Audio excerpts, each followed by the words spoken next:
Hello बच्चों, नमस्कार, जय हिंद, वंदे मातरम। स्वागत है आप सभी का अपने यूट्यूब चैनल पर। आज हम लोग कक्षा 10वीं का जो कि है गणित, सभी महत्वपूर्ण प्रश्न लेकर आए जो कि पेपर के लिए 100% आएगा ही आएगा। ये पक्का 100% पेपर में आता है, इसलिए हम आपके लिए बहुत ही महत्वपूर्ण जो कि बहुविकल्पी प्रश्न है वो लेकर आए हैं। चलिए तो हम लोग स्टार्ट करते हैं, अपने प्रश्न की ओर चलते हैं। देखिए, पहला प्रश्न हमारा क्या है। किन्हीं दो संख्याओं का एलसीएम 60 तथा एचसीएफ 3 है। एक संख्या 12 है तो दूसरी संख्या ज्ञात कीजिए। तो आपको ऑप्शन दिया है। Option number A 20, option number second है जो कि है 15, ऑप्शन नंबर थर्ड है जो कि 180 और ऑप्शन नंबर फोर्थ है जो कि है 36। तो हम लोग देखते हैं कि इसे कैसे करते हैं। चलिए, यानी एक सूत्र होता है, क्या होता है कि पहली संख्या गुणे दूसरी संख्या बराबर क्या होता है, एलसीएम गुणे एचसीएफ होता है। पहली संख्या गुणे दूसरी संख्या बराबर एलसीएम गुणे एचसीएफ। पहली संख्या हमारी क्या है, पहली संख्या हमारी है 12, क्या है 12, गुणे दूसरी संख्या में ज्ञात करना है तो यहाँ पे दूसरी संख्या लिख देंगे बराबर एलसीएम कितना है, एलसीएम हमारा 60 है, यहाँ पे 60 लिख देंगे, गुणे एचसीएफ, एचसीएफ कितना है 3, यहाँ पे लिखेंगे 3। अब देखिए यहाँ पे जो 12 है ये इस साइड गुणा में है, इस साइड आएगा क्या हो जाएगा भाग में। तो क्या होगा, दूसरी संख्या में निकालना है तो दूसरी संख्या बराबर 60 गुणे 3 बटे भागे में क्या हो जाएगा 12। अब दूसरी संख्या में अब इसे काट देंगे, हमारा दूसरी संख्या प्राप्त हो जाएगा। क्या होगा, 12 एकम 12, 12 पंजे 60, यानी दूसरी संख्या हमारा क्या हो गया, दूसरी संख्या होगा 5 गुणे 3, 5 3 15। आपका राइट आंसर क्या होगा 15। चलिए देखते हैं कि ऑप्शन में क्या है। ऑप्शन में देखिए हमारा है ऑप्शन नंबर 2 जो कि है 15, आपका राइट आंसर होगा। चलिए अब हम अगला प्रश्न देखते हैं। अगला प्रश्न हमारा देखिए क्या है। प्रश्न पढ़ते हैं। एक शून्येतर परिमेय संख्या और एक अपरिमेय संख्या का गुणनफल होता है। यानी कि एक परिमेय संख्या होगा और एक अपरिमेय संख्या, उसका गुणनफल क्या होता है। सदैव अपरिमेय संख्या आता है या फिर सदैव परिमेय संख्या आता है या फिर अपरिमेय और परिमेय संख्या आता है या फिर एक आता है। देखिए, एक परिमेय संख्या यानी कि कोई भी परिमेय संख्या, जैसे हम 2 ले लें और इसका और इसके अपरिमेय संख्या से गुणा कर दिए, यानी √2 क्या है अपरिमेय संख्या। अगर इसे गुणा करेंगे तो क्या आएगा 2 √2 आ जाएगा, यानी ये क्या होगा हमेशा हमेशा क्या आ जाएगा अपरिमेय संख्या आएगा। तो आपका राइट आंसर क्या होगा ऑप्शन नंबर ए जो कि है सदैव अपरिमेय संख्या। आपका राइट आंसर क्या होगा ऑप्शन नंबर 1। अब चलिए अगला प्रश्न देखते हैं। अगला देखिए प्रश्न हमारा क्या है। अगला प्रश्न हमारा क्या है ऑप्शन नंबर 3। रेखा युग्म समीकरण x प्लस 2y माइनस 5 बराबर 0 और 4x प्लस 8y माइनस 20 बराबर 0 के हल होंगे। यानी कि हमको बताना है कि इसके कौन से हल, केवल एक अद्वितीय हल हैं या फिर अपरिमित रूप से अनेक हल हैं या फिर इनमें से कोई हल नहीं है या फिर 2 हल हैं। तो चलिए हम लोग इसे सॉल्व करते हैं। सॉल्व कैसे करेंगे चलिए देखते हैं। यहाँ पे देखिए x प्लस 2y माइनस 5, यानी कि x का गुणांक क्या है, यानी इसे किस प्रकार लिखेंगे x प्लस a1। देखिए इस तरीके से नहीं, हम यहाँ पे डायरेक्ट कर रहे हैं यहाँ पे देखिए a का मान क्या है, a का मान 1 है, a1 का मान क्या है a1 बराबर 1। यहाँ पे b1 का मान क्या है हमारा 2 और c1 का मान क्या है हमारा माइनस का 5। यहाँ पे देखिए ये होगा a1x plus b1 plus c1, ऐसे हो गया। अब देखिए हम a2 का मान है, a2 का मान क्या है, a2 का मान हमारा कितना है 4 है और b2 का मान क्या है b2 का मान हमारा क्या है 8 है और c2 का मान क्या है हमारा c2 का मान है माइनस का 2। इतना हो गया। अब देखिए इसे हम लिखते हैं a1, यानी 1/4 हो जाएगा a1 अपान a2, a1 अपान a2 बराबर किसके होगा 1/4 के बराबर हो जाएगा। और हमारा b1 अपान b2 किसके बराबर होगा, b1 अपान b2 का 2/8 के, यानी कि ये भी हो जाएगा 1/4। और हमारा c1 अपान c2 किसके बराबर हो जाएगा 5/2 के, यानी माइनस माइनस कैंसिल हो जाएगा। यानी कि हमारा क्या होगा इस स्थिति में हमारा a1 अपान a2 बराबर है B1/B2 does not equal to किसके है, C1/C2 के। जब इस स्थिति में रहता है तो हमारा क्या होता है कि अपरिमित रूप से अनेक हल होते हैं। क्या होता है, अनेक हल होते हैं। समझ में आ गया। चलिए अब हम अगला प्रश्न देखते हैं। अगला प्रश्न हमारा क्या है, वह सबसे बड़ी संख्या जिसमें 70 और 125 को विभाजित करने पर क्रमशः शेषफल 5 और 8 प्राप्त होता है। तो हमें क्या करना है कि हमें 70 यानी 70 को विभाजित करें तो क्या आ जाएगा हमारा 5 शेषफल आए, और 125 को विभाजित करें तो 8 शेषफल प्राप्त हो। तो यानी हमें 70 में से क्या घटाना है, 5 घटाना है। 70 में से अगर हम 5 घटाएंगे तो हमारा क्या आएगा, 65 आ जाएगा। और 125 में से 8 घटाएंगे तो क्या आएगा, 125 में से हम 8 घटा देंगे तो क्या आएगा, आएगा 117। यानी 65 का और 117 का हमें HCF ज्ञात करेंगे। जो HCF आएगा वही हमारा क्या होगा, वही होगा हमारा वो संख्या, जो कि हम 70 और 25 को 125 को विभाजित करेंगे तो हमें क्या 5 और 8 शेषफल प्राप्त होंगे। चलिए तो हम लोग देखते हैं 65 और 117 का शेषफल। देखिए 65 का करेंगे तो हम इसका HCF कैसे निकालेंगे। देखिए भाग विधि तरीके से करते हैं, क्योंकि करने के तरीके तो बहुत है लेकिन हम भाग विधि से कर रहे हैं। देखिए यहाँ पे 65 हो जाएगा और यहाँ पे 117 एक बार ले जाएंगे तो कितना हो जाएगा, 65 बार हो जाएगा। अब देखिए घटाएंगे तो यहाँ पे कितना घटेगा, यहाँ पे कितना बचेगा हमारा शेषफल,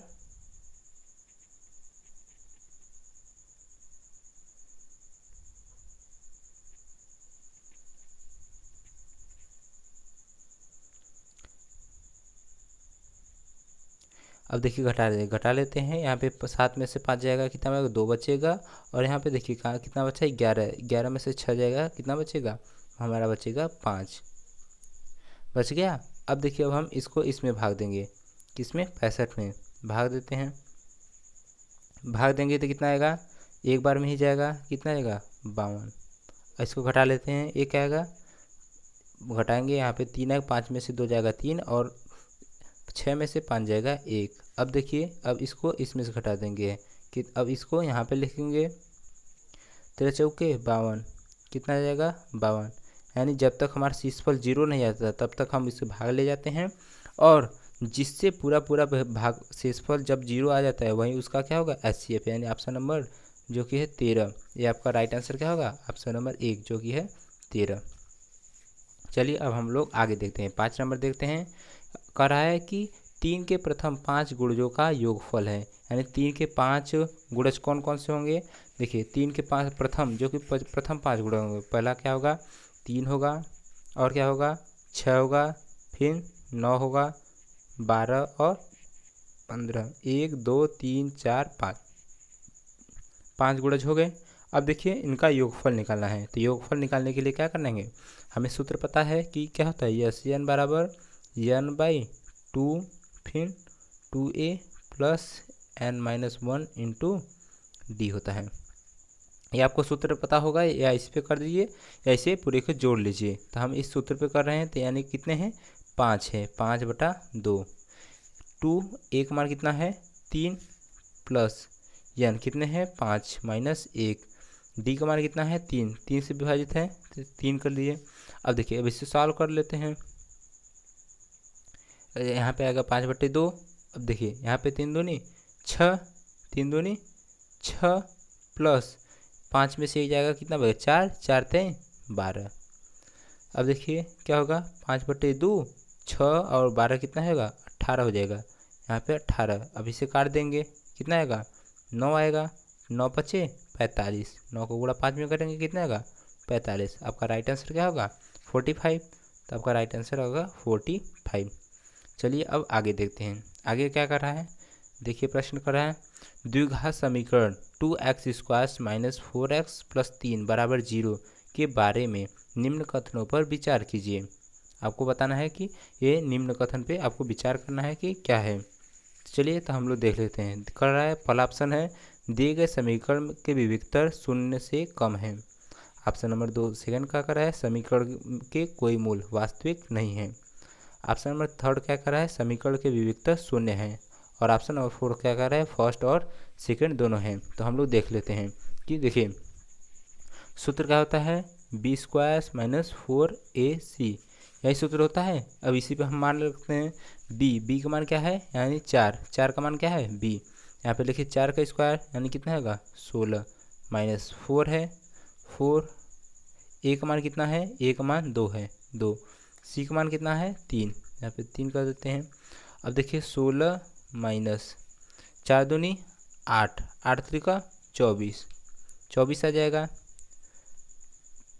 24 आ गया ना। अब देखिए यहाँ पे घटाएंगे तो कितना आएगा, माइनस का 8 आएगा, माइनस का 8 आ गया। अब देखिए यहाँ पे जो माइनस का 8 आ गया तो क्या होगा, जब शून्य के बराबर होता है तो क्या होता है,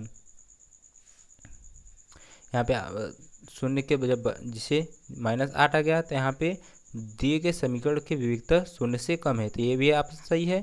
और समीकरण के मूल वास्तविक नहीं है, यानी जब शून्य से कम रहता है तो मूल वास्तविक नहीं रहते हैं, और शून्य के बराबर होता है तो क्या हो, मूल वास्तविक होते हैं। तो आपका राइट आंसर क्या होगा, ये भी होगा ये भी होगा, यानी कि ऑप्शन नंबर 4 जो कि है फर्स्ट और सेकेंड दोनों सही हैं। चलिए अब आगे देखते हैं, अगला प्रश्न देखते हैं, ऑप्शन नंबर 7, प्रश्न नंबर 7। प्रश्न नंबर देखिए 7 क्या कर रहा है कि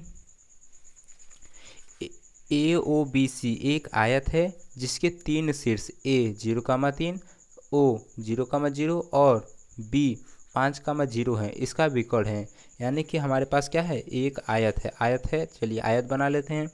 आयत देखिए आयत है और इसका नाम क्या है, इसका नाम है AOBC ये है। और देखिए ए का मान क्या है, 0,3 है, ओ का मान कितना है 0,0 और बी का मान क्या है, बी का मान है 5,0। विकर्ण कहाँ से होगा, ए से लेकर बी तक हम विकर्ण लेते हैं, तो यानी ए से लेकर बी तक की दूरी हम निकाल लेंगे तो हमारा विकर्ण प्राप्त हो जाएगा। तो हम क्या लिखें, ए बी कैसे निकालेंगे, ए बी निकालेंगे, दूरी सूत्र क्या होता है, दूरी सूत्र है x2 माइनस x1 का whole square plus y2 minus y1 का होल स्क्वायर, यही होता है दूरी सूत्र। तो क्या होगा, x2 कौन है, यहाँ पे इसे हम x1 इसे y1 मान लेते हैं, इसे x2 इसे y2 मान ले रहे हैं। चलिए x2 का मान कितना है 5 माइनस x1 का मान क्या है 0 का होल स्क्वायर प्लस y2 कितना है 0 माइनस y1 कितना है 3, यहाँ पे 3 का होल स्क्वायर अंडर रूट में रहेगा। चलिए कर लेते हैं। अब देखिए इसे सॉल्व करेंगे तो क्या होगा, अंडर रूट में 5 का स्क्वायर है, 5 में से 0 घटाएंगे कितना आएगा 5 ही आएगा, तो 5 का स्क्वायर करेंगे कितना आएगा 25 प्लस यहाँ पे 0 में से 3 घटाएंगे माइनस का 3 आएगा, और -3 का स्क्वायर करेंगे कितना आएगा 9 आएगा। अब इसे जोड़ देंगे कितना आएगा, अंडर रूट में 34 आ जाएगा। तो ऑप्शन नंबर क्या होगा, अंडर रूट में 34। तो आपका राइट आंसर क्या होगा, ऑप्शन नंबर 3 जो कि अंडर रूट में 34। चलिए अब हम आगे प्रश्न देखते हैं। कह रहा है कि यदि समीकरण x² प्लस kx माइनस 5/4 का 0 बराबर 0 है का एक मूल 1/2 है तो k का मान ज्ञात कीजिए। हमें क्या है, k का मान ज्ञात करना है। k का मान देखिए, ये प्रश्न बोर्ड एग्जाम में बहुत बार पूछा जाता है, ये आप ध्यान से देख लीजिएगा। तो हमारा समीकरण क्या है, x² यानी कि x के स्थान पे 1/2 रखना है, यानी x पहला है x² यानी कि k के स्थान पे x के स्थान पे 1/2 रखना है, तो यानी x² है तो x² यानी इसके स्थान पे 1/2 रखेंगे तो 1/2 का स्क्वायर होगा, यानी कि 1 क्या हो जाएगा 4 हो जाएगा, प्लस k है तो k x है तो यानी 1/4 माइनस 5/4 बराबर 0, यही है। अब देखिए इसका हम एलसीएम लेंगे तो कितना आएगा 4 ही आएगा, और यहाँ पे 1 प्लस k माइनस 5 बराबर 0 ये रहेगा। अब देखिए 1 और -5 को जोड़ेंगे तो क्या आएगा, k माइनस का 4 को इस साइड भाग में है, इस साइड आएगा गुणा में, 0 साथ गुणा हो जाएगा क्या आ जाएगा 0 ही आएगा, तो k बराबर क्या आ जाएगा, k बराबर 4। तो आपका राइट आंसर क्या होगा, ऑप्शन नंबर, देखिए गलती हो गया लग रहा है हमसे कहीं,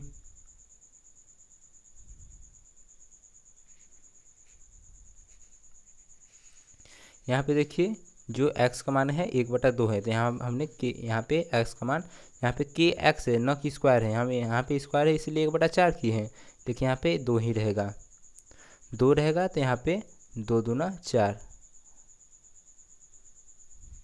अब देखिए यहाँ पे 2k हो जाएगा, फिर यहाँ पे 2k यानी k बराबर क्या होगा 4/2, काट देंगे कितना आएगा k बराबर 2 आएगा। तो ऑप्शन नंबर 2 आपका सही रहेगा। तो ऑप्शन नंबर देखते हैं, ऑप्शन नंबर 1 जो कि है राइट आंसर क्या होगा ऑप्शन नंबर 1। अब देखिए आगे प्रश्न देखते हैं। आगे हमारा प्रश्न क्या है, 2 त्रिभुज समरूप होते हैं, यानी कि 2 त्रिभुज है वो समरूप होते हैं। कब समरूप होते हैं, यदि इनके संगत कोण बराबर है, यानी उनके संगत कोण क्या होंगे बराबर होंगे, इनकी संगत भुजाएं एक ही अनुपात में होती हैं, या फिर उपयुक्त दोनों, यानी ये दोनों है वो भी सही है। और ऑप्शन नंबर 4 क्या है, इनमें से कोई नहीं। तो आपका राइट आंसर क्या होगा उपयुक्त में से दोनों, क्योंकि यदि कोई त्रिभुज समरूप है तो उनकी संगत कोण बराबर होती हैं और उनकी संगत भुजाओं का अनुपात क्या होता है बराबर होता है। चलिए अब हम आगे प्रश्न देखते हैं। अगला प्रश्न हमारा क्या कर रहा है, अब देखिए प्रश्न देख लीजिए 10 नंबर।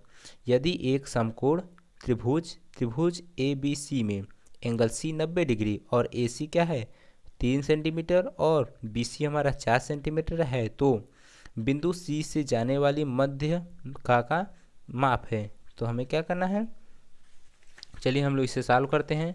पहले त्रिभुज ए बी सी बना लेते हैं। तो हम त्रिभुज देखिए त्रिभुज बनाते हैं जो कि है राइट एंगल का है, जो कि सी क्या है सी हमारा 90 डिग्री का है, सी क्या है 90 डिग्री का है, ए सी यानी कि ए बी यानी ए सी कितना है 3 सेंटीमीटर, यहाँ पे 3 कर देते हैं 3 है, और बी सी क्या है 4 सेंटीमीटर है।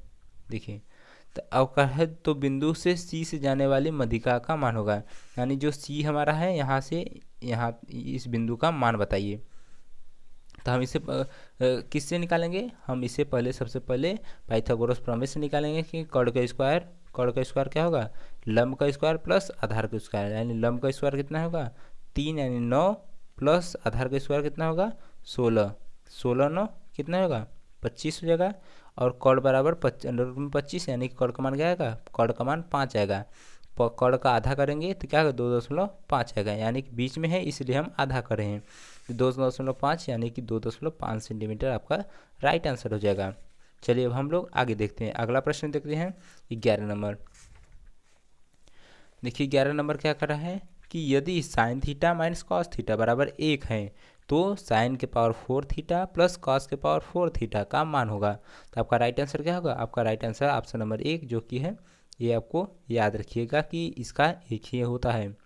और देखिए यहाँ पे अगला प्रश्न क्या है, साइन 2a बराबर 2 साइन a तब सत्य होता है जबकि a बराबर है। a किसके बराबर होगा, जब दोनों बराबर होंगे। तो देखिए यहाँ पे a का मान हम साइन 2a, a के स्थान पहले 0 डिग्री रखते हैं कि साइन 2 इंटू a का मान 0 बराबर यहाँ पे 2 साइन a का मान यानी 0, साइन 2 इंटू 0 कितना हो जाएगा 0 आएगा, यानी साइन 0 अंश, और यहाँ पे साइन 0 अंश का मान कितना होगा 0 होता है। यहाँ पे देखिए साइन 0 अंश का मान क्या होता है 0, और 2 को गुणा 0 में करेंगे 0 आएगा, यानी दोनों क्या हो गए बराबर हो गए। तो आपका राइट आंसर क्या होगा ऑप्शन नंबर ए ही सही रहेगा, क्योंकि दोनों बराबर आ गए। ए क्या होगा 0 डिग्री होगा। समझ में आ गया। चलिए अब हम लोग आगे प्रश्न करते हैं। आगे प्रश्न हमारा क्या है ऑप्शन नंबर 13 जो कि है कह रहा है कि यदि 4 tan थीटा बराबर 3 है, तो 4 sine theta minus cos theta बटे में 4 sine theta plus cos theta बराबर है। तो आप चलिए सॉल्व करते हैं। यहाँ पे देखिए क्या कर रहा है 4 sine theta minus cos theta, सभी में आप पहले इसमें कॉस से भाग दीजिए, कॉस से हम भाग दे रहे हैं तो यहाँ पे 4 साइन थीटा है, यहाँ पे क्या हो जाएगा कॉस थीटा, फिर यहाँ पे भी हो जाएगा कॉस थीटा, बटा है तो बटा लगा देंगे। 4 साइन थीटा है तो यहाँ पे 4 साइन थीटा अपान में कॉस थीटा कर देंगे, प्लस में यहाँ पे कॉस थीटा है तो यहाँ पे क्या लिखेंगे कॉस थीटा अपान में कॉस थीटा। अब देखिए 4 साइन थीटा बटे कॉस थीटा क्या होता है यहाँ पे 4 लिखेंगे तो 4 साइन थीटा बटे कॉस थीटा क्या होता है, टैन थीटा, तो यहाँ पे टैन थीटा लिख देंगे, minus sine theta cos theta बटे कॉस थीटा, इसे काट देंगे, क्या आ जाएगा, एक ही आ जाएगा, बटे में साइन थीटा बटे कॉस थीटा का क्या लिखेंगे, टैन थीटा, तो यहाँ पे 4 है तो 4 tan theta plus cos theta बटे कॉस थीटा, इसे क्या लिखेंगे, एक लिखेंगे। समझ में आ गया। यहाँ पे देखिए 4 टैन थीटा बराबर 3 दिया है, तो हम यहाँ पे लिखेंगे 4 टैन थीटा, यानी कि 4 टैन थीटा के स्थान पे 3 माइनस 1 बटे में यहाँ पे 4 टैन थीटा, इसका मान भी क्या होगा, 3 प्लस 1। अब देखिए 3 में से 1 घटाएंगे कितना आएगा, 2, और 3 में 1 जोड़ेंगे क्या आएगा, 4 आएगा, यानी कि 1/2। आपका राइट आंसर क्या होगा, 1/2। चलिए देखते हैं, ऑप्शन में है 2/3, 1/3, यानी 1/2 आपका राइट आंसर होगा। चलिए अब आगे देखते हैं, आगे प्रश्न क्या कर रहा है, सेक ए प्लस टैन ए और एक कोष्टक में है 1 माइनस साइन ए का मान होगा। अब बताइए इसका मान क्या होगा। ये प्रश्न हम आप लोगों के लिए दे रहे हैं, इसे आप कमेंट में बताइएगा, क्योंकि ये प्रश्न बुक में है, इसे आप सॉल्व किए होंगे, इसे आप हमें बताइए कि इसका राइट आंसर क्या होगा, इसे कमेंट में आप जवाब दीजिए। चलिए अब हम आगे देखते हैं। देखिए अगला प्रश्न क्या है कि प्रश्न देखिए क्या है, यदि त्रिज्या r सेंटीमीटर वाले एक वृत्त के एक त्रिज्यखंड का कोण थीटा है तो त्रिज्यखंड का क्षेत्रफल होगा, क्या होगा, क्या होता है, थीटा बटे 360 पाई आर स्क्वायर, यानी पाई आर स्क्वायर थीटा बटे 360, आपका ऑप्शन नंबर ए जो कि है सही होगा। ये क्या है, त्रिज्यखंड का क्षेत्रफल है। चलिए अब हम आगे प्रश्न देखते हैं, आगे प्रश्न क्या होता है हमारा 16 नंबर देख लेते हैं। देखिए 16 नंबर क्या कर रहा है कि एक सुराही निम्नलिखित का संयोजक है, यानी सुराही जो रहता है ये किस किस से मिलकर बना होता है, तो क्या है कर रहा है कि एक गोला और एक बेलन से मिलकर बना होता है, यानी और ऑप्शन नंबर 2 कर रहा है एक अर्धगोला और एक बेलन से मिलकर बना होता है, या फिर 2 अर्धगोला से मिलकर बना होता है, यानी कि ऑप्शन नंबर 4 कर रहा है एक बेलन एक शंकु का बना होता है। तो एक सुराही किस चीज़ से किस किस से मिलके बना होता है, वो मिलके बना होता है एक गोला और एक बेलन का मिलके बना होता है, एक गोला से और एक बेलन से मिलके बना होता है। चलिए अब हम आगे पढ़ते हैं, आगे क्या कर रहा है कि 1 से 10 तक की धनात्मक विषम संख्याओं का माध्य होगा।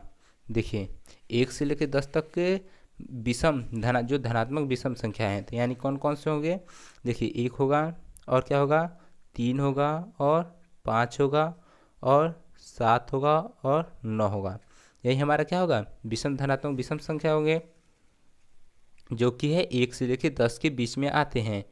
तो अब इसका हम क्या निकालेंगे, माध्य निकालेंगे, तो यानी सभी संख्या को जोड़ लेते हैं, यानी देखिए 2 ठो इस साइड से निकाल लीजिए, 2 ठो इस साइड से, बीच में क्या बचा 5 बचा, तो आपका राइट आंसर क्या होगा ऑप्शन नंबर 4 जो कि है 5, आपका राइट आंसर क्या होगा 5 होगा। अब देखिए